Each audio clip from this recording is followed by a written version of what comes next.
तो अजय पाल शर्मा निशाने पर हैं। बंगाल से लेकर यूपी तक विपक्ष उनके खिलाफ हमलावर है। आखिर कौन है अजय पाल शर्मा, जिन्हें यूपी का सिंघम कहा जाता है? इनका एक बायोडेटा हम आपको दिखाते हैं। 2011 बैच के यूपी कैडर के आईपीएस अधिकारी हैं अजय पाल शर्मा। फिलहाल प्रयागराज में एसपी हैं और एनकाउंटर स्पेशलिस्ट के तौर पर पहचान रखते हैं अजय पाल शर्मा। योगी आदित्यनाथ के अपराध मुक्त उत्तर प्रदेश के विजन के तहत दर्जनों एनकाउंटर को अजय पाल शर्मा ने ही अंजाम दिया है और इस वजह से उन्हें एनकाउंटर स्पेशलिस्ट कहा जाता है।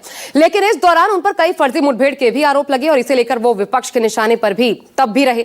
इसके अलावा गंभीर यह भी है कि अजय पाल शर्मा पर भ्रष्टाचार के भी आरोप लगे हैं। लेकिन बंगाल के दक्षिण 24 परगना जिले में पुलिस पर्यवेक्षक के तौर पर इनकी तैनाती हुई और तृणमूल कैंडिडेट को धमकाने के बाद ये सुर्खियों में छाए हुए हैं और विपक्ष इन पर जबरदस्त रूप से हमलावर है।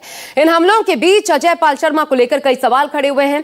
पहला सवाल यह है कि अजय पाल शर्मा को बंगाल क्यों भेजा गया?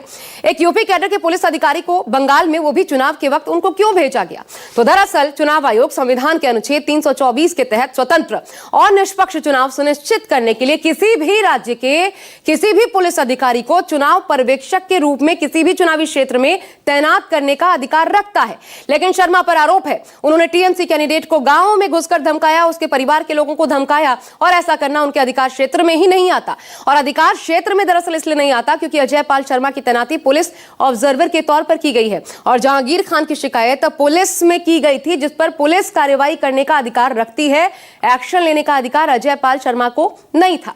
एक और सवाल उठा कि अजय पाल शर्मा आखिर फोर्स लेकर के क्यों गए? उनकी मंशा क्या थी फोर्स लेकर जाने के पीछे? हालांकि यह जबरदस्ती का विवाद है क्योंकि आईपीएस अधिकारी के साथ ऐसी तैनाती पर फोर्स साथ रहना एक सामान्य प्रक्रिया है। सवाल यह भी उठ रहा है कि अजय पाल शर्मा ने जहांगीर खान को धमकाया क्यों? क्योंकि उनके पास धमकाने का अधिकार नहीं है। हालांकि वो शिकायत की सिफारिश जरूर कर सकते हैं। ऐसे कई सवाल जो उनसे जुड़े जिनका जवाब मैंने आपको दिया।